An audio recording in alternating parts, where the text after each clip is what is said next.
Hi, I'm Laura Amelia Bell. I was a Lovett. I was a sixth in line in the family. My mum and dad had 9 children, 6 boys and 3 girls. Not very familiar, but I remember them telling me we used to live on the mission when I was a baby and I was only 6 months old.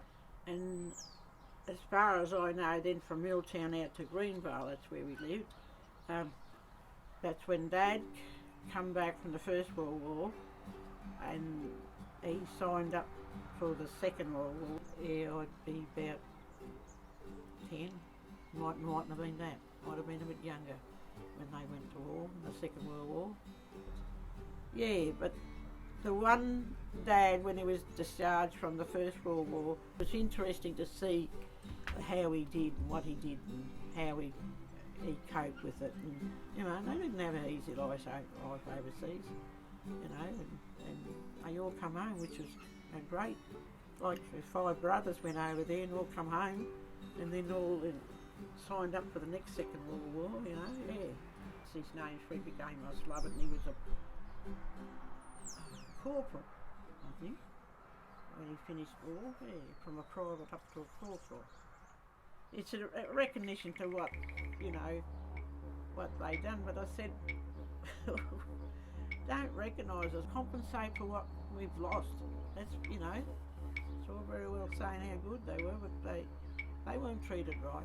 You know, you go to war, you come back as a mate, you get treated like a mate. You know, and they used to always come into the RSL monthly meetings and that, and they'd walk in and walk home for Hayward. No one had vehicles in, and not many offered them a ride home and that, you know.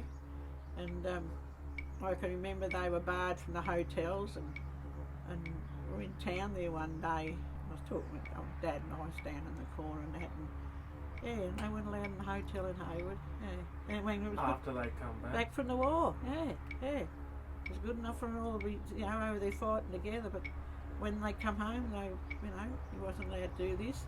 Another thing that was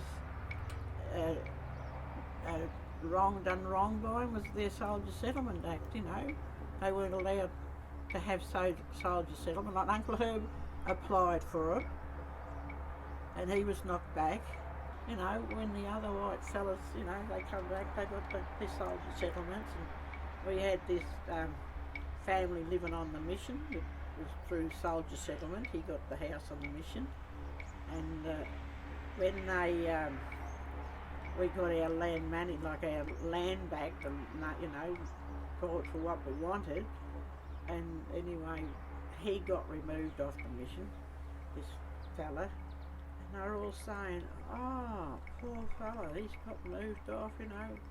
And I said, yeah, I said, big deal, but he's gone with a pocket full of money, hasn't he? We got nothing. And we're still fighting for what should be right, you know. We should have this settlement there. But, yeah, but I think our people, like my dad and that, they're real strong people, you know. They believed in what they were doing, they believed in themselves, and I think they instilled us into our community what is today, and we still sort of carry on that sort of tradition, how they fought, and I think we're still fighting, but I think things are a lot better.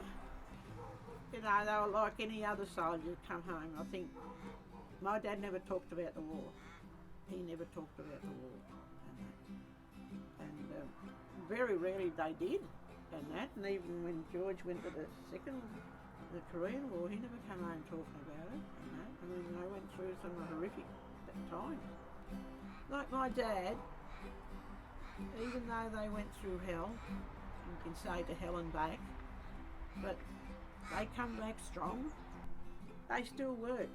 They still provided for their families. So yeah, it did change my dad, but not to where he was a violent man, but it affected their lives, the war, being over there. And at that time, they done it tough, not now. I mean, they had horses, and you know, that's up to now. You've got tanks and things, but they didn't. They lived a tough life over there, but they succeeded in what they went for. They come back heroes to me anyhow.